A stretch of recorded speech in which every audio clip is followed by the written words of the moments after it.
Hey student, welcome once again to your online classes. बच्चों, last video में हमने question number 18 तक आपको समझाया था, 13 से 18 कि उनको कैसे आपको सॉल्व करना है, उसके स्टेटमेंट्स कैसे लिखने हैं, स्टार्टिंग के जो फ्रैक्शंस हैं वो कैसे बनाने हैं, ठीक है, स्टार्टिंग की इक्वेशन को कैसे सॉल्व करना है। इस वाले वीडियो में हम क्वेश्चन नंबर 19 और उससे आगे जितने भी क्वेश्चन हो सकेंगे 20-25 मिनट के अंदर उन सभी को सॉल्व करने की कोशिश करेंगे, आपको समझाने की कोशिश करेंगे कॉन्सेप्ट एकदम बेसिक कॉन्सेप्ट के साथ। अगर आपने हमारे पिछले वीडियोज़ को नहीं देखा जहाँ पर मैंने आपको क्वेश्चन नंबर 18 तक समझाया है, या फिर आपको नेक्स्ट वीडियोज़ चाहिए चैप्टर 9 के चैप्टर 10 की, जहाँ पर मैंने पूरे क्वेश्चंस आपको समझा दिए हैं कि कैसे सॉल्व करना है सेम टाइप के क्वेश्चंस को, तो उन सभी का लिंक आपको नीचे डिस्क्रिप्शन में मिल जाएगा, वहाँ से भी जाकर के आप देख सकते हैं, या ऊपर में आई बटन में क्लिक करेंगे तो वहाँ पर भी मिल जाएगा। आइए स्टार्ट करते हैं ये वीडियो। क्वेश्चन नंबर 19 से ही लेते हैं। क्या दिया हुआ है question number 19? A steamer goes down stream from one port to another in 9 hour. यानी कि स्टीमर है, स्टीमर किसको बोलते हैं? वो जो शिप रहता है ना, जो स्टीम से चलते हैं, उसे स्टीमर कहा जाता है, ठीक है। तो वो क्या हो रहा है, डाउन स्ट्रीम जा रहा है। डाउन स्ट्रीम का मतलब होता है कि बहाव के साथ, यानी कि जैसे कि नदी जो बहती है, समुद्र जो है, समुद्र जब बहती है तो एक साइड में बहती है, ठीक है। तो जो बहाव के साथ जब जाता है, जिधर पानी बह रही है उधर जाता है, तो 9 आवर लगता है, ठीक है, एक पॉट से दूसरे पॉट जाने में, ठीक। From one port to another. Port का मतलब आपको पता होना चाहिए। पॉट का मतलब होता है जहाँ पर पॉट को हिंदी में बंदरगाह कहते हैं, जहाँ पर जो सामान वगैरह होते हैं ना, शिप से लिए जाते हैं या पहुँचाए जाते हैं दूसरे कंट्री में रुक रुक करके, वो उसे पॉट कहा जाता है, ठीक। तो यहाँ पर हमसे ये कहा जा रहा है कि एक पॉट से दूसरे पॉट तक जब स्टीमर जाता है, और क्या रहता है, नदी का बहाव के साइड, यानी कि समुद्र, नदी तो होगा नहीं क्योंकि स्टीमर है, बड़ा सा जहाज है, तो समुद्र में ही चलेगा। तो समुद्र से जब वो जाता है ऐसे, तो स्ट्रीम में चलता है, तो डाउन स्ट्रीम यानी कि बहाव के साथ जब चलता है तो 9 आवर लगता है, वन पॉट से दूसरे पॉट तक। उसके बाद क्या कर रहा है, it cover the same distance up stream in 10 hour. यानी कि अब उसी जब दूसरे पॉट में जब पहुंच गया, तो वहाँ से जब ये वापस आता है ना, तो अब क्या हो रहा है, अप स्ट्रीम हो रहा है। इसका मतलब कि अब बहाव तो उल्टे साइड है, पानी दूसरी तरफ बह रहा है, इसीलिए इसको क्या लग जा रहा है, इस पर टाइम ज़्यादा लग जा रहा है। पहले 9 आवर लगा था उस पॉट में पहुँचने में, और इस बार क्या हो रहा है कि उसी पॉट से वापस आने में से 10 आवर लग जा रहा है, ठीक। तो if the speed of the steam be 1 kilometre hour, यानी कि मान लीजिए कि जो स्टीम है उसका जो स्पीड है वो 1 किलोमीटर आवर का है। ऐसे तो है नहीं, बस यहाँ पर बोल रहा है मानने के लिए, ठीक है। तो find the speed of the steamer in still water and the distance between the pot. यानी कि अब आपको क्या करना है, पता लगाना है कि उसका जो स्टीमर था उसका स्पीड कितना था, और जो डिस्टेंस है दोनों पॉट के बीच वो कितना है। तो देखो, ये एकदम स्टार्टिंग में रीड करने से एकदम लगेगा कि एकदम बनता ही नहीं ये क्वेश्चन, लेकिन धीरे से आप इसको समझ जाओगे ना एकदम आसानी से, तो उसके बाद फिर आपका इसका जब बेसिक कॉन्सेप्ट क्लियर हो जाएगा तो ये क्वेश्चन एकदम ईजी लगने लगेगा, और बहुत आसानी से ये क्वेश्चन सॉल्व भी हो जाएगा। आइए इसे सॉल्व करते हैं कॉपी में। सबसे पहले तो देखो, हमसे पूछा क्या जा रहा है कि स्टील वाटर में उसका स्पीड कितना है, ये पूछा जा रहा है। तो हम मान लेते हैं कि जो उसका स्पीड होगा स्टील वाटर में वो कितना होगा, x किलोमीटर होगा। तो let the speed of steamer in still water be x kilometre. अब क्या दिया गया हमसे क्वेश्चन में, देखो क्या क्या दिया जा रहा है कि जब वो डाउन स्ट्रीम जाता है तब उसको बताया गया हमको, और अप स्ट्रीम आता है तब उसको बताया गया है ना कि कितना टाइम लगता है। तो यहाँ पर हम इस तरीके से लिख सकते हैं कि स्पीड जब वो क्या करे, डाउन स्ट्रीम जाए, यानी कि नदी के बहाव के साथ, समुद्र के बहाव के साथ चले। तो डाउन स्ट्रीम जब स्पीड होता है, जब डाउन स्ट्रीम जाता है तब क्या होता है कि जो भी उसका स्पीड है उसमें 1 किलोमीटर बढ़ जाता है। यहाँ पर हमारा बोला था ना कि इफ द क्या बोल रहा है, if the speed of steam be 1 kilometre hour, तो वही हमसे यहाँ पर करना है कि अगर वो डाउन स्ट्रीम जाता है तो क्या हो जाता है, वो उसका speed x plus 1 kilometre our हो जाता है। ये हमसे यहाँ पर कहा गया था क्वेश्चन में। और उसी तरीके से जब वो अप स्ट्रीम आता है, यानी कि जब वो वापस आता है बहाव के उल्टे साइड में, यानी कि अप स्ट्रीम, तब क्या होता है, अप स्ट्रीम आने के पर उसका जो स्पीड होता है वो कम हो जाता है, यानी कि जो पहले x था उससे 1 माइनस हो जाता है, यानी कि x माइनस 1 किलोमीटर आवर हो जाता है। ये हमसे यहाँ पर क्वेश्चन में कह रहा था। और कुछ चीज़ें दी हुई है वो भी आपको समझना है, जैसे कि डिस्टेंस जो कवर किया उन्होंने 9 आवर में, वो कितना किया है। तो देखो 1 आवर का ये हमको पता रहता है, ठीक है। जो भी स्टीम होता है वो किलोमीटर आवर में निकलता है स्पीड, तो किलोमीटर आवर का मतलब होता है 1 आवर का। तो जो डिस्टेंस उसने कवर किया, डिस्टेंस कवर, मैं शॉर्ट में लिख दे रहा हूँ, ज़्यादा स्टेटमेंट लिखने की जरूरत नहीं, बड़े बड़े यहाँ पर आपको मेन समझने की जरूरत है, ठीक है। तो distance cover in 9 hour, 9 hour में क्या, जब वो डाउन स्ट्रीम चल रहा था तब, ये चीज़ ध्यान रखिएगा कि जब वो डाउन स्ट्रीम चल रहा था तब डिस्टेंस कितना हो जाएगा, 1 आवर का हमारा ये है, तो 9 आवर का यानी कि 9 का मल्टीप्लाई हो जाएगा x प्लस 1 से। समझ में आया बात। उसी तरीके से डिस्टेंस जो उसने कवर किया है कितने में, 10 आवर में, और 10 आवर में कब किया, जब वो अप स्ट्रीम आ रहा था। समझ में आया। तो उसका डिस्टेंस कितना हो जाएगा, जो अप स्ट्रीम आने के जो क्या था हमारा, जो किलोमीटर आवर था, स्पीड था, वो कितना था, x माइनस 1 था किलोमीटर 1 आवर में। तो यहाँ पर 10 आवर में कितना हो जाएगा, 10 का मल्टीप्लाई हो जाएगा x माइनस 1 किलोमीटर से। लेकिन अब ये चीज़ आपको ध्यान रखना होगा कि देखो भले टाइम उसको ज़्यादा लग रहा है, एक में 9 और इतना लग रहा है और एक में 10 और इतना लग रहा है, लेकिन जो डिस्टेंस है वो दोनों इक्वल है, यानी कि एक पॉट से दूसरे पॉट की दूरी जो है वो सेम है। भले पहली बार वो जिधर पानी बह रहा था उस साइड गया तो उसको टाइम कम लगा, और दूसरी बार जब वापस आया तो टाइम भले ज़्यादा लगा, लेकिन डिस्टेंस क्या होगा, सेम ही सेम होगा। तो यहाँ पर हम लिख सकते हैं इस तरीके से अपने स्टेटमेंट बना के कि but both distance are equal. ठीक है, जो बोथ डिस्टेंस है वो क्या है, आपस में इक्वल है, ये हमको यहाँ पर पता है। तो बोथ डिस्टेंस इक्वल है, इसका मतलब क्या हुआ कि ये जो हमारा डिस्टेंस है 9 और x+1, ये वाला डिस्टेंस जब वो डाउन स्ट्रीम गया था, और जो 10 हमारा है 10x-1, ये दोनों क्या आपस में इक्वल है। तो इस तरीके से आपको कड़ी पे कड़ी जोड़ते जाना है, और एक आपका क्या बन गया यहाँ पर, एक इक्वेशन बन गया। बस इसी इक्वेशन को आपको सॉल्व करना है और x का वैल्यू निकाल देना है। x मतलब कि वही उसका स्टिल वाटर में कितना किलोमीटर आवर का स्पीड था वो आपको पता चल जाएगा, x का वैल्यू निकलेगा तो बस यहाँ पर से आप x का वैल्यू निकाल दो। तो ये हमारा 9 का x से मल्टीप्लाई होगा तो 9x प्लस 9 1 जा 9 हो जाएगा, इक्वल के उस साइड 10 का x से मल्टीप्लाई होगा तो 10x, और माइनस का साइन है 10 1 जा 10 हो जाएगा। यहाँ पर अब इसको ट्रांसफर कर लेते हैं हम 9 की इस साइड, ये इस 10 को इधर ले आते हैं, तो 9 पहले से इधर प्लस में है, ये 10 जो माइनस में इधर आकर के प्लस 10 में हो जाएगा, इक्वल के उस साइड हमारा 10x है, ये 9 इधर जा करके माइनस 9x हो जाएगा। तो ये 9 और 10 हमारा हो जाएगा 19, इक्वल के उस साइड हमारा हो जाएगा 10 में से 1 माइनस 9 में से हो तो कितना बचा, 1x बचा, जिसको हम डायरेक्ट x भी लिख सकते हैं। तो x का हमारा वैल्यू निकल गया 19। इसका मतलब कि जो स्पीड है स्टिल वाटर में वो कितना है, 19 किलोमीटर आवर। तो यहाँ पर आप स्टेटमेंट लिख भी सकते हैं कि hence the speed in still water, जो हमने शुरू में लिखा था वही वाला स्पीड, बस यहाँ पे हैंस लगा दीजिएगा, फिर शो लगा दीजिएगा, जो भी आप लगाना चाहें। ठीक है, जो स्टिल वाटर में स्पीड है वो कितना है, 19 किलोमीटर। यहाँ शॉर्ट में लिख देता हूँ, स्पीड इन स्टिल यानी कि रुके हुए वाटर में, ठहरे हुए वाटर में कितना है, तो 19 किलोमीटर आवर का स्पीड है। समझ में आ गया बात। और हमको यहाँ पर आप एक चीज़ और क्या पूछा था कि डिस्टेंस पूछा था ना दोनों पॉट के बीच का, तो वो भी निकल जाएगा। देखो यहाँ पर हमको स्पीड पता चल गया है, तो 9 आवर में कितना चलेगा ये हमको पता करना है। तो डिस्टेंस बिटवीन आप लिखो इस तरीके से, डिस्टेंस बिटवीन बोथ पॉट, यानी कि दोनों पॉट के बीच डिस्टेंस कितना है वो बताना है हमको। तो वो कैसे हम निकाल सकते हैं, जो हमारे पास यहाँ पे स्टेटमेंट्स बने हैं ना, हमारे डिस्टेंस जो हमारे यहाँ पे बनाए थे हमने कि 9 आवर में कितना कर रहा है, 9 और x+1 कर रहा है, तो आप इसमें आप x का वैल्यू पुट करो या इसमें x का वैल्यू पुट करो, देखना आपका आंसर सेम आएगा।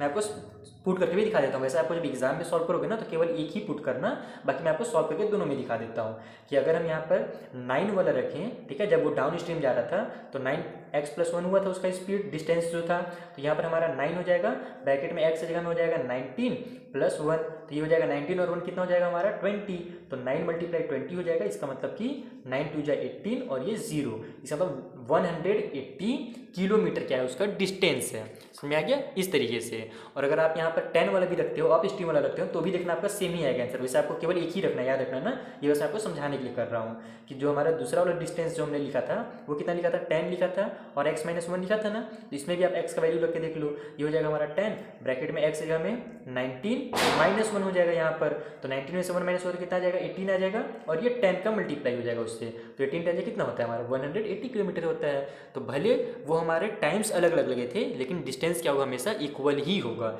इस तरीके से आपको ये क्वेश्चन सॉल्व करना था, ये होगा आपको समझ में आया होगा। थोड़ा सा कॉम्प्लिकेटेड क्वेश्चन था स्टार्टिंग में, बाकी जब आप इसका इक्वेशन समझ जाओगे तो पूरा फिर ये क्वेश्चन आपसे सॉल्व हो जाएगा। आइए नेक्स्ट क्वेश्चन नंबर 20 देखते हैं। क्वेश्चन नंबर 20 क्या दिया हमसे कि the distance between 2 station is 300 kilometre, यानी 2 स्टेशन के बीच जो डिस्टेंस है वो कितना है, 300 किलोमीटर का है। तो 2 मोटरसाइकिल स्टार्ट क्या लिखता है इसे, सिमुल्टेनियसली लिख रहा है। साइमल्टेनियसली का मतलब होता है एक साथ, इकट्ठे। ठीक है, तो अगर 2 मोटरसाइकिल इकट्ठे एक साथ चलते हैं from this station and move toward each other, यानी कि दोनों एक दूसरे के साइड, यानी कि इधर एक स्टेशन है, एक स्टेशन इधर है, तो एक मोटरसाइकिल इधर से और एक मोटरसाइकिल इधर से, दोनों एकदम एक साथ चलते हैं ना। सिमुल्टेनियसली का मतलब वही होता है एक साथ चलना। ठीक है, तो जब एक साथ तुम लोग दोनों चलते हैं तो the speed of one of them is 7 kilometre our more than that of the other. और एक चीज़ और यहाँ पर हमको बोल रहा है कि जो स्पीड है एक मोटरसाइकिल का वो कितना है, 7 किलोमीटर ज़्यादा है दूसरे वाले से, यानी कि अगर इधर वाला 100 की स्पीड से चल रहा है तो इधर वाले की स्पीड कितना होगा, 107 किलोमीटर होगा। ये हमसे कह रहा है। ठीक, तो आगे और क्या बोल रहा है हमसे, if the distance between them after 2 hour of their start is 34 kilometre, यानी कि 2 आवर के बाद क्या होता है कि उन दोनों के बीच जो डिस्टेंस बचता है ना, दोनों स्टेशन के बीच पहुंचने में, मिलने में, दोनों बाइक वाले के, वो कितना होता है 34 किलोमीटर बचे रहता है 2 आवर के बाद। तो find the speed of the motorcyclist, यानी कि बताइए कि उन दोनों का जो स्पीड है वो कितना है, और अपने आंसर को आप चेक भी कीजिए। तो ये भी देखो स्टार्टिंग में थोड़ा सा कंफ्यूजिंग लग रहा है, स्टेटमेंट्स आगे जोड़ते जाते हैं और ये भी आपका आसानी से सॉल्व हो जाएगा क्वेश्चन नंबर 20 भी। सबसे पहले हम क्या करते हैं कि मान लेते हैं जो स्पीड हुआ ना एक मोटरसाइकिलिस्ट का वो कितना होगा x किलोमीटर होगा। तो हमको पता चल जाएगा कि दूसरे वाला कितना है, साफ से बोला हमसे ना कि 7 किलोमीटर ज़्यादा है, तो x + 7 किलोमीटर हो जाएगा। तो वहीं से हम स्टार्ट करते हैं कि let the speed of first motorcyclist. ठीक है, मैं शॉर्टकट में एकदम लिख रहा हूँ ताकि हमारे, क्योंकि देखो ये सब बड़े बड़े क्वेश्चन है, इसमें टाइम थोड़ा ज़्यादा लगता है। तो स्टेटमेंट अगर मैं पूरा पूरा लिखते रहूँ ना तो बहुत ज़्यादा टाइम हो जाएगा, इसीलिए हम शॉर्टकट में लिखते हैं, मेन आपको समझ में आना चाहिए। तो स्पीड मान लेते हैं फर्स्ट मोटरसाइकिलिस्ट का कितना है x किलोमीटर आवर है। ठीक है, तो सेकेंड मोटरसाइकिलिस्ट का स्पीड जो कितना होगा वो कितना हो जाएगा x + 7 किलोमीटर हो जाएगा। फर्स्ट का अगर x किलोमीटर आवर तो सेकंड का x + 7 किलोमीटर आवर, क्योंकि हमसे क्वेश्चन में ही कहा था कि दोनों में से जो दूसरे वाले का या फिर पहले वाले का, उन दोनों में से किसी एक का जो स्पीड है वो दूसरे वाले से 7 किलोमीटर ज़्यादा है। तो सेकंड वाले का मान लेते हैं हम कि 7 किलोमीटर ज़्यादा होगा। तो अब देखो जो डिस्टेंस हम लोग कवर कर रहे हैं, डिस्टेंस कवर बाय देम, या फिर फर्स्ट, पहले फर्स्ट वाले निकाल लेते हैं। ठीक है, distance cover by first motor cyclist. First motor cyclist का जो डिस्टेंस कवर कितनी देर में, तो 2 आवर के बाद। 2 आवर के बाद कितना डिस्टेंस कवर हो जाएगा, देखो 1 आवर में x किलोमीटर डिस्टेंस स्पीड है उसका कितना x किलोमीटर आवर है, तो 2 आवर के बाद कितना हो जाएगा 2x हो जाएगा, 2 का मल्टीप्लाई x होगा, यानी कि 2x किलोमीटर उसका डिस्टेंस हो जाएगा। ठीक है, फर्स्ट मोटरसाइकिलिस्ट का। अच्छा लगता है, दिवाली आ गई क्या, बच्चे पटाखे फोड़ रहे हैं। बचपन में हम लोग ऐसे पटाखे फोड़ा करते थे, लेकिन थोड़ा सा सेफ रह के आप पटाखे फोड़िएगा। ठीक है, आगे देखते हैं, क्वेश्चन में फोकस करते हैं कि जो डिस्टेंस कवर करेगा सेकंड वाला मोटरसाइकिलिस्ट वो कितना करेगा 2 आवर के बाद। उसका स्पीड कितना है x + 7 है, तो यहाँ पर 2 का मल्टीप्लाई हो जाएगा x + 7 से, तो ये हो जाएगा 2x + 7 2 जो हो जाएगा हमारा 14 किलोमीटर।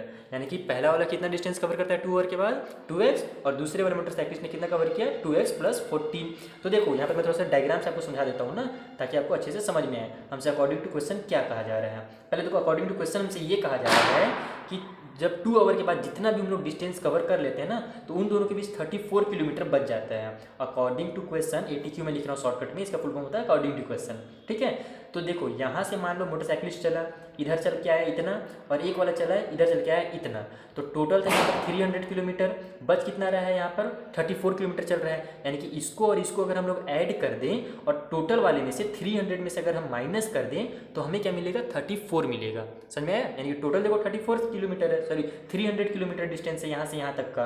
तो इधर से जो आ रहा है, मान लो जितना भी वो आया है, यहाँ ये मान लेते हैं थोड़ा सा ज़्यादा आया है क्योंकि उसका स्पीड ज़्यादा था, तो इतना आया, और इधर वाला इतना चल कर आया, तो उनके बीच में जो डिस्टेंस अभी भी बचा है ना यहाँ से यहाँ तक, वो कितना बचा है 34 किलोमीटर बचा है। तो इसको हम लिखते कैसे हैं मैथ की भाषा में कि भैया इतना जो ये चला है इसको और इसको प्लस कर दो और 300 में से माइनस कर दो, तो हमको पता चल जाएगा कि 34 बचा हुआ है। इसको मैं लिख के आपको समझाता हूँ।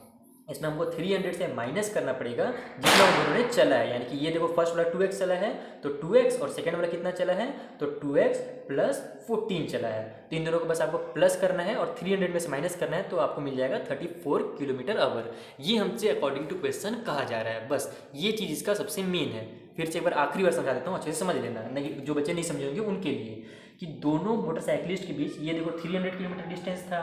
ठीक, तो इधर से एक चलकर आ रहा है, इधर से जा रहा है, तो 2 घंटे के बाद 2 आवर के बाद क्या होता है कि उनके बीच केवल 34 डिस्टेंस बच जाता है, 34 किलोमीटर। ओके, तो टोटल डिस्टेंस है 300 किलोमीटर, तो 2 आवर के बाद उन्होंने जितना भी चला होगा उसको अगर हम लोग प्लस कर दे और 300 में से माइनस कर दें तभी ना हमको 34 मिलेगा। तो वही मैंने यहाँ पे किया है कि फर्स्ट वाला चला जो इधर वाला है वो 2x चला है, और इधर वाला 2x + 14 चला है 2 आवर के बाद, तो उन दोनों को हमने प्लस किया और 300 में से माइनस कर दिया, तो इक्वल टू हो गया हमारा 34 किलोमीटर। अब क्लियर हुआ। अब इसको बस यहाँ से सॉल्व करो और x का वैल्यू निकाल दो जल्दी से। आइए सॉल्व कर लेते हैं फटाफट। ये 300 हो जाएगा, माइनस का साइन, ये 2 हो जाएगा हमारा 4x, और प्लस हो जाएगा 14 इक्वल टू साइड हमारे पास 34 पहले से है, तो ये हो जाएगा हमारा 300 माइनस और प्लस -4x, फिर माइनस और प्लस -14 इक्वल टू हो जाएगा हमारा 34। अब ये क्या हो रहा है हमारा, ये दोनों आपस में माइनस हो रहे हैं, माइनस कर लेते हैं डायरेक्ट। -4x तो रहेगा ही रहेगा, 300 में से 14 माइनस होगा तो कितना आ जाएगा, 10 माइनस होगा तो 290, और 4 और माइनस होगा तो 286। और यहाँ पर हमारा साइन किसका रहेगा, प्लस का साइन रहेगा। ये चीज़ ध्यान रखना है क्योंकि बड़े वाले में प्लस का साइन है, तो अब साइन क्या हो जाएगा प्लस का। प्लस और माइनस होगा तो माइनस ही, लेकिन बड़े वाले में प्लस का साइन है, तो ये सब छोटी छोटी चीज़ें आपको ध्यान में रखनी है जो मैंने आपको एक्सरसाइज 8 में समझा रखा है। क्योंकि यहाँ पर अगर आप हड़बड़ी में उसको माइनस का साइन कर दोगे ना, तो पूरा आंसर आपका ये सब पूरा किया कराया पे पानी फिर जाएगा और आंसर गलत हो जाएगा। इतना हो गया हमारा। अब हमको क्या करना है, एक्स का वैल्यू निकालना है, इसको इधर ट्रांसफर कर देते हैं जल्दी से। तो ये हो जाएगा -4x इक्वल के उस साइड 34 पहले से है प्लस में, ये इधर आकर के हो जाएगा -286। तो फिर से ये हमारा माइनस और प्लस क्या हो जाएगा, माइनस हो जाएगा। तो -4x इक्वल टू, इसमें से माइनस कर लेते हैं, 6 में से 4 माइनस हो तो 2, 8 में से 3 माइनस हो तो 5, और ये 2 उतर जाएगा।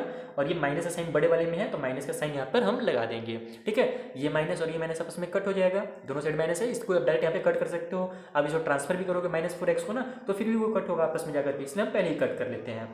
हमको निकालना है x का वैल्यू, तो x इक्वल टू हो जाएगा हमारा 252। ये 4 अभी इधर मल्टीप्लाई नहीं, इधर आकर के डिवाइड में 4 हो जाएगा। इसको आइए कट कर लेते हैं। 4 × 1 = 4, ऊपर में 4 × 6 = हो जाएगा 24, बच गया 1, वो इधर आ जाएगा, इसे 12 बना देगा, तो 4 × 3 हो जाएगा 12। इसका मतलब x का वैल्यू कितना निकल गया हमारा, 63 निकल गया। इसका मतलब क्या हुआ, जो फर्स्ट वाले मोटरसाइकिलिस्ट का जो स्पीड था वो कितना था, वो 63 था। तो यहीं पर मैं आपको लिख कर भी दिखा देता हूँ, इस तरीके से आप लिख लेंगे स्टेटमेंट कि स्पीड ऑफ फर्स्ट मोटरसाइकिलिस्ट, ठीक है, वो कितना हो जाएगा, 63 km/h हो जाएगा। उसी तरीके से स्पीड ऑफ सेकंड मोटरसाइकिलिस्ट लिख लीजिएगा, वो कितना है, केवल 7 किलोमीटर ज़्यादा है। यही हमसे क्वेश्चन में कहा था कि जितना भी एक का है उससे 7 किलोमीटर ज़्यादा है, तो वो कितना हो जाएगा हमारा 63 + 7 यानी कि 70 km/h। समझ में आ गया। तो एक का स्पीड कितना हो गया, 63, और सेकंड दूसरे वाले बाइकिस्ट का जो मोटरसाइकिलिस्ट है उसका स्पीड कितना हो गया, 70 किलोमीटर हो गया। तो अब हमको क्या करना था, यहाँ पे आंसर भी अपना चेक करना था। एक चीज़ और हमको यहाँ पे काम बढ़ा करके दे दिया है कि आप अपना आंसर भी चेक कीजिए, तो ये उसको भी चेक कर लेते हैं, कोई बड़ी बात नहीं है। देखो आंसर चेक करने के लिए जो हमें क्वेश्चन में हिंट दिए रहते हैं ना, वहीं से आंसर चेक होता है। तो हमें क्वेश्चन में क्या कहा गया है कि जो 34 किलोमीटर है ना, वो बच जाता है, रिमेन हो जाता है ट्रैवल करने के बाद, 2 घंटे के ट्रैवल करने के बाद, यानी कि 34 kilometre remain after travelling 2 hour, यानी कि 2 आवर के जब हम ट्रैवल कर लेते हैं उसके बाद 34 किलोमीटर बच जाता है। ये हमसे यहाँ पर क्वेश्चन में कहा गया था। यानी कि अगर हम इसको माइनस करते हैं ना, इसको यानी कि यहाँ पर सॉल्व करते हैं, ये वाला इक्वेशन अगर हम सॉल्व करते हैं तो हमारा 34 आना चाहिए। अगर इसको सॉल्व करने के बाद 34 नहीं आता है तो हमारा आंसर गलत है। आइए चेक करके देखते हैं कि हमारा आंसर सही है या फिर गलत है। तो हमारा इक्वेशन क्या है कि 300 में से हम माइनस कर देते हैं 2 आवर के ट्रैवलिंग को, यानी कि 2x + 14 को, इसको माइनस कर देते हैं। तो ये हमारा कितना हो जाएगा यहाँ पे 300 माइनस का साइन, ये x जब हमको क्या करना है, यहाँ पर x का कितना वैल्यू निकला है, 63 निकला है ना, तो बस वही 63 को यहाँ पर पुट कर देना है। तो हो जाएगा 2 × 63, और फिर उसी तरीके से इसको या फिर आप एक साथ ही कर लो, 2x और 2x कितना हो जाएगा हमारा 4x हो जाएगा ना, तो यहाँ पर 4 का मल्टीप्लाई डायरेक्ट 63 से कर दो, थोड़ा सा काम आसान हो जाएगा। तो ये हो जाएगा 4 × 63, और ये प्लस में जो 14 है वो तो रहेगा ही रहेगा, तो इसका मल्टीप्लाई कर लेते हैं। ये हो जाएगा 300 माइनस का साइन, 4 × 3 हो जाएगा हमारा 12 का 2 कैरी हो गया 1, 4 × 6 = 24 और 1 25, यानी कि 252। और इधर में हमारे पास प्लस में ये वाला जो हमारे पास 14 है वो तो रहेगा ही रहेगा। अब ये क्या हो जाएगा हमारा, इसके बाद देख लेते हैं कितना आ रहा है। तो ये हो जाएगा हमारा 300 माइनस का साइन, ये दोनों आपस में प्लस होंगे, 2 और 4 हमारा कितना हो जाएगा 6, 5 और 1 हो जाएगा 6, और ये 2 का 2 उतर जाएगा, यानी कि 300 - 266। तो 300 में से हम अगर 266 माइनस करते हैं तो कितना आता है देख लेते हैं। 10 में से 6 माइनस होगा हमारा तो हो जाएगा 4, यहाँ कैरी देने के बाद 9 बचा, 9 में से 6 माइनस होगा तो 3, यहाँ 2 बचा था, इन दोनों कैरी सी नहीं दिया था, तो 2 में से अब 2 माइनस हो तो 0, तो आगे ना हमारा 34। इसका मतलब कि हमारा आंसर जो है बिल्कुल सही है। आपका यहाँ पे आप चेक लिख लो या राइट लिख लो, जो लिखना चाहो आप लिख सकते हो। इस तरीके से आपको इजी एकदम चेक भी करना है और एकदम आसानी से इसे सॉल्व भी करना है। होप आपको समझ में आया होगा क्वेश्चन नंबर 20। आइए क्वेश्चन नंबर 21 देखते हैं। क्वेश्चन नंबर 20 में क्या दिया हुआ है हमसे, सॉरी 21 में, डिवाइड 150 इंटू 3 पार्ट, यानी कि 150 को 3 पार्ट में डिवाइड कर दीजिए, जैसे कि ताकि मतलब कि सच दैट, इस तरीके से आपको डिवाइड करना है कि the second number is 5 6 the first, यानी कि जो सेकेंड नंबर हो वो 5 6 हो, यानी कि 5/6 हो फर्स्ट वाले नंबर का, and the third number is 4/5 of the second, यानी कि जो थर्ड नंबर हो वो 4/5 हो सेकेंड नंबर के। तो यहाँ पर देखो थोड़ा सा कंफ्यूज करने के लिए जरूर लिख लिया है, लेकिन अगर आप स्टार्टिंग से इसको समझोगे ना तो बहुत आसानी से सॉल्व हो जाएगा। 150, ये देखो वो जो हमने पहले क्वेश्चन पढ़ा था ना, एक ना क्वेश्चन नंबर 4 या 5 में हमने शायद पढ़ा था, उसी टाइप से क्वेश्चन है जहाँ पर हमको नंबर्स को डिवाइड करना था, उसी टाइप से, बस यहाँ पर थोड़ा सा अलग कर दिया है। आइए इसको मैं आपको सॉल्व करके बताता हूँ, बहुत ही आसानी से ये भी सॉल्व होगा क्वेश्चन नंबर 21 भी। सबसे पहले तो देखो हमको यहाँ पे क्या कर रहा है कि जो सेकंड पार्ट हो ना वो फर्स्ट का 5th 6th हो, ठीक है, और फिर जो थर्ड हो वो सेकंड का 4/5 हो, यानी कि 4/5 हो। तो हम यहाँ पर फर्स्ट पार्ट सबसे पहले मान लेते हैं कि let the first part be या फिर इक्वल टू x, ठीक है, हम फर्स्ट पार्ट को मान लेते हैं x होगा।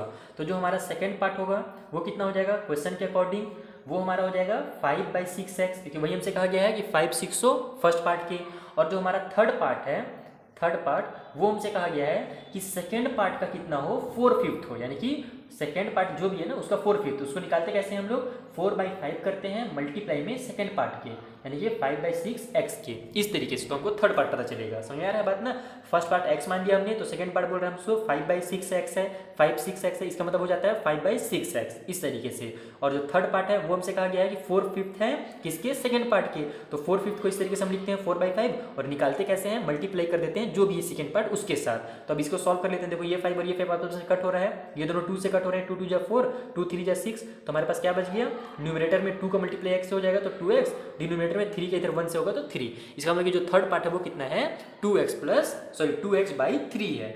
अब देखो हमसे क्वेश्चन के अकॉर्डिंग क्या कर रहा है, देखो हमने क्या किया है, ये जो तीनों पार्ट है वो किसके हैं 150 हैं, यानी कि अगर इनको हम आपस में अगर प्लस करें तो हमें क्या मिलेगा 150 बन जाएगा। बस यही आपको करना है यहाँ पर, अकॉर्डिंग टू क्वेश्चन लिखना है। अकॉर्डिंग टू क्वेश्चन में यानी कि हमारा फर्स्ट पार्ट, उसमें अगर हम सेकंड पार्ट ऐड कर देते हैं यानी कि 5x/6 ऐड कर देते हैं और उसमें आखिरी में थर्ड पार्ट ऐड कर देते हैं यानी कि 2x/3, तो हमको 150 मिल जाएगा। बस यहाँ से आपको x का वैल्यू निकाल देना है। देखो इसको, इसके नीचे 1 है, 1 6 और 3 का एलसीएम ले लीजिए, ऊपर में जो भी होगा मल्टीप्लाई वो कर दीजिए और आप लास्ट में x का वैल्यू निकाल दीजिए। ये बन गया हमारा इक्वेशन। x वैल्यू निकालने के बाद आपको फर्स्ट पार्ट मिल ही जाएगा, सेकंड पार्ट के लिए जो भी x वैल्यू निकलेगा उसमें 5/6 का मल्टीप्लाई कर दीजिएगा और थर्ड पार्ट निकालने के लिए x से जो भी वैल्यू निकलेगा उसमें 2/3 का। सेम टू सेम वही क्वेश्चन है हमारा, बस ये स्टार्टिंग का थोड़ा सा अलग था इसलिए मैंने आपको समझा दिया यहाँ पर।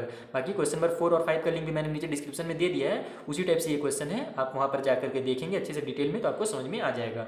समझना क्या मेन था, यही समझना। अब तो ये इक्वेशन बन गया, इक्वेशन को आप सॉल्व करना जानते ही हैं, बस यहाँ से इक्वेशन सॉल्व कीजिए और आपका आंसर रेडी है। आइए क्वेश्चन नंबर 22 देख लेते हैं। क्वेश्चन नंबर 22 क्या है हमारे पास, divide 4500 into 2 part such that 5% of the first part is equal to 10% of the second part, यानी कि 4500 को ऐसे 2 पार्ट में डिवाइड करना है ताकि जो फर्स्ट पार्ट हो उसका जो 5% निकले ना वो सेकंड पार्ट के 10% का इक्वल निकले। तो देखो यहाँ पे केवल 2 पार्ट ही बोला है हमको, इसका मतलब ये और आसान है। अगर हम फर्स्ट पार्ट को x मान लेते हैं तो सेकंड पार्ट कितना हो जाएगा हमारा 4500 माइनस x हो जाएगा, क्योंकि मान लो जैसे कि अगर एक नंबर है हमारे पास 10, उसका फर्स्ट पार्ट कितना है 3 है, तो सेकंड पार्ट कितना होगा बताइए, सेकंड पार्ट 7 ही होगा। और उस 7 को हम कैसे निकालते हैं, 10 में से 3 को माइनस करते हैं तो 7 निकल जाता है। तो कभी भी जब 2 पार्ट दिया जाता है ना तो उसको ऐसी आसानी से बनाया जाता है, यानी कि फर्स्ट पार्ट को या फिर किसी भी एक पार्ट को आप x मान लो तो सेकंड पार्ट जो होगा हमारा वो टोटल वाले नंबर में से फर्स्ट पार्ट को माइनस कर देंगे, यानी कि x को माइनस कर देंगे तो हमें सेकंड पार्ट मिल जाएगा। आइए इसे भी मैं सॉल्व करके आपको बता देता हूँ, बहुत आसानी से भी सॉल्व हो जाएगा। ये क्वेश्चन नंबर 21 से भी ईजी है।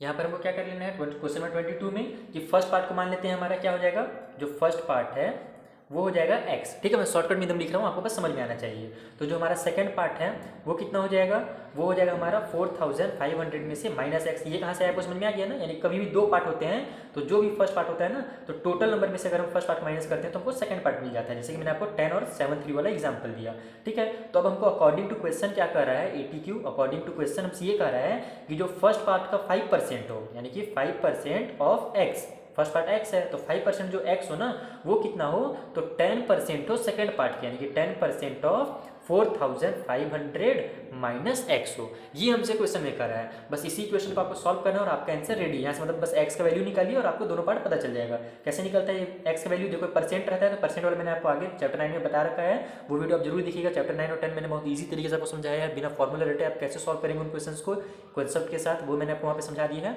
उसका भी लिंक नीचे डिस्क्रिप्शन में आपको मिल जाएगा। अब आइए इसको सॉल्व कर लेते हैं। ये हमारा 5% है, 5% का मतलब होता है 5/100, ऑफ की जगह में मल्टीप्लाई का साइन लगाते हैं और x लिखते हैं, इक्वल टू साइड 10 की जगह में 10% है तो 10/100 लिखते हैं इसको, ऑफ की जगह में मल्टीप्लाई का साइन, इधर हमारा हो जाएगा 4500 माइनस x, इस तरीके से। अब जो हमारे यहाँ पे सॉल्व हो रहा है उसको सॉल्व करो, जैसे ये 20 से ये 20 कट हो रहा है, यहाँ पर भी कुछ कट हो रहा है क्या, हाँ ये 5 से ये भी हमारा 100 भी कट हो रहा है, 5 1 5, 5 टेबल 20 टाइम पढ़ते हैं तो हमारा 100 आ जाता है। तो ये क्या बन गया हमारा, x का 1 से मल्टीप्लाई हुआ तो x, नीचे में 20, इक्वल के उस साइड हमारे पास इनका आपस में मल्टीप्लाई हो जाएगा, पहले तो x का इससे मल्टीप्लाई होगा और फिर x इस 10 का इससे ही मल्टीप्लाई होगा। ये चीज़ आपको ध्यान रखना है, यानी कि ऑफ का मतलब होता है मल्टीप्लाई का साइन, तो जो भी न्यूमरेटर में है उससे उन दोनों का मल्टीप्लाई होता है, ये चीज़ ध्यान रखिएगा। ये हमारा क्या था, ब्रैकेट में था इस तरीके से, ठीक। तो अब इसको आप या फिर देखो अगर यहाँ पे आप कंफ्यूज हो रहे हो कि सर अगर ये ब्रैकेट में तो कैसे कट हुआ, तो इसको आप एक स्टेप इस तरीके से लिख सकते हो। मैं छोटा सा यहाँ पे आपको लिख के समझा देता हूँ कि आप इसको ब्रैकेट ओपन करने से पहले ही मल्टीप्लाई कर लेना इस तरीके से। ये आपका क्या हो जाएगा 4 5 और ये 0 से मल्टीप्लाई हुआ तो 4 5 ये 2 0 पहले से है, 1 0 और लग जाएगा 10 से मल्टीप्लाई होगा तो, और माइनस के साइन के साथ ये 10 का x से मल्टीप्लाई होगा तो 10x हो जाएगा, और डिवाइड में हमारे पास कितना रहेगा, ये 100 रहेगा ही रहेगा। तो अब तो यहाँ से ये कट हो रहा है ना, ये 2 0 से ये 2 0 कट हो रहा है, तो हमारा कितना जा रहा है 450 माइनस 10x आ जा रहा है। तो आप चाहे इस तरीके से एक स्टेप बढ़ा लो या फिर आप डायरेक्ट भी कर सकते हो, जो आपको ईजी लगे, ठीक है। तो मैंने ये स्टेप भी बता दिया ताकि अगर आप कंफ्यूज हो यहाँ पर कैसे कट हुआ तो आपको समझ में आ जाए। तो इधर तो हमारा x/20 ही रहेगा, इस साइड हमारा क्या हो जाएगा 4, ये 0 से ये 0 कट हो गया 2 0, तो 450 माइनस 10x हो गया इधर हमारे पास। अब बस यहाँ से इसको आप ट्रांसफर करो और x का वैल्यू निकाल दो, जैसा भी आपको इजी लगता है उस तरीके से आप इसका वैल्यू आसानी से निकाल सकते हैं। या फिर अगर ये भी समझ में ना आए तो इससे भी आसान तरीका अप्लाई कर दो। यानी कि देखो मैथ्स को सॉल्व करने के बहुत सारे मेथड हैं, आपको जो भी मेथड इजी लगे वो मेथड अप्लाई कर सकते हो। दो तरीका यहाँ पे मैंने बताया, एक तरीका से यहाँ पर ये और सॉल्व हो जाएगा। यहाँ पर हम ये देखो 100 इधर भी है 100 इधर भी है, ये दोनों आपस में हम कट कर देते हैं क्योंकि ये दोनों डिनोमिनेटर में ही है और आपस में ये दोनों क्या में है मल्टीप्लाई में है। तो अगर हम इस 100 को इधर ट्रांसफर करेंगे तो ये आ जाएगा न्यूमिनेटर में। इस तरीके से देखो मैथ्स को मैं आपको सॉल्व करने का तरीका बता ही देता हूँ। इस वीडियो में हम क्वेश्चन नंबर 22 तक ही रखेंगे क्योंकि 23 से देखो आगे क्या है, ये सब पूरा एज वाले क्वेश्चन है, तो एज वाले क्वेश्चन को हम एक वीडियो में समझेंगे। तो यहाँ पर आप पूरा कॉन्सेप्ट समझ लो, यहाँ पर जो भी मैथ्स के बेसिक कॉन्सेप्ट है ना कट करने के, वो आप समझ ही लो आज। तो ये हमारे पास कितना था 5/100 मल्टीप्लाई एक्स था, इक्वल टू सेट हमारे पास 10/100 मल्टीप्लाई में जो भी है 4500 माइनस एक्स है, इतना है। तो अगर हम इस 100 को इधर ट्रांसफर करते तो क्या हो जाता, ये डिनोमिनेटर से इधर न्यूमिनेटर में आ जाता, मल्टीप्लाई में हो जाता। तो ये 100 और ये 100 आपस में कट हो जाते हैं ना, यानी कि इधर अगर हम इसको 100 लिखते हैं तो 100 और 100 आपस में कट हो जाते हैं। तो इसीलिए हम यहाँ पर भी इसको ऐसे कट कर सकते हैं। क्लास में कई बार मैं जब छोटा था ना तो टीचर ऐसे कट करते तो मुझे समझ में नहीं आता था, इसीलिए मैं आपको यहाँ पे समझा दे रहा हूँ कि कट क्यों होता है ऐसे। तो अगर दोनों आपस में क्या में है प्लस में, यानी कि सेम साइज की है, सेम साइन में है और दोनों आपस में डिनोमिनेटर में है या फिर दोनों आपस में न्यूमिनेटर में है, तो आपस में डायरेक्ट कट आप इसको कर सकते हैं। कभी कंफ्यूज मत होइएगा, कट कैसे कर सकते हो मैंने आपको समझा दिया कि ये इधर जब आएगा तो ये डिनोमिनेटर से न्यूमिनेटर में आ जाएगा, तो 100 डिनोमिनेटर और 100 न्यूमिनेटर आपस में कट हो जाएंगे। तो बस उसी तरीके से यहाँ पर ये कट होता है, ठीक है। तो इस तरीके से भी आप इसको कर सकते हो। यहाँ से भी आपका आंसर निकल जाएगा, 5 का x से मल्टीप्लाई कर दो 5x हो जाएगा, इक्वल के उस साइड हमारा 10 से इसका मल्टीप्लाई हो जाएगा तो कितना हो जाएगा 4500 है, एक और जीरो बढ़ जाएगा 10 से मल्टीप्लाई होगा तो, और माइनस के साथ ये 10 का x से मल्टीप्लाई होगा तो 10x हो जाएगा। अब यहाँ पर हम क्या करते हैं, इसको इधर ट्रांसफर कर लेते हैं 10 को, तो ये हो जाएगा 5x, ये इधर माइनस में था इधर हो जाएगा ये प्लस 10x, इक्वल के उस साइड 45,000। तो ये हमारा हो जाएगा 5 और 10 15x, इक्वल के उस साइड में 45,000। x वैल्यू हमारा कितना हो जाएगा 45,000 डिवाइड में 15 हो जाएगा। ये वाला 15 जो इधर यहाँ पे मल्टीप्लाई में था इधर आकर के ये डिवाइड में हो जाएगा, 15 में 15 और ऊपर में 15 3 हो जाएगा हमारा 45। तो x का वैल्यू हमारा कितना निकल गया 3, और ये 30 जो बच गया वो, यानी कि 3000 हो गया x का वैल्यू। इसका मतलब कि जो फर्स्ट पार्ट है ना 4500 में वो कितना है 3000 है। तो यहाँ पर अब जगह यहीं पे मैं लिख देता हूँ, जो हमारा फर्स्ट पार्ट होगा वो कितना होगा 3000 होगा। तो सेकंड पार्ट जाहिर सी बात है कितना हो जाएगा 4500 में से हम 3000 को माइनस कर देते हैं, तो हमारा निकल जाएगा 4500 3000 माइनस होता कितना 1500।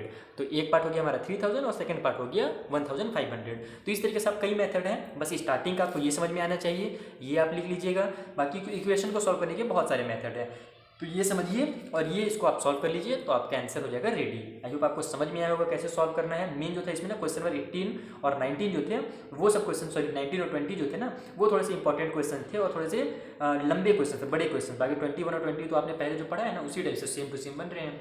अब बच गया जो वर्ड प्रॉब्लम्स जिसमें हमें एज वाला फंडा रहता है, एज को हमें फाइंड करना रहता है, वो हम एक नेक्स्ट वीडियो बनाएंगे, वहाँ पर आपको समझा देंगे। उसका भी लिंक आपको नीचे डिस्क्रिप्शन में मिल जाएगा, वहाँ से जाकर के आप देख सकते हैं। Thank you for watching.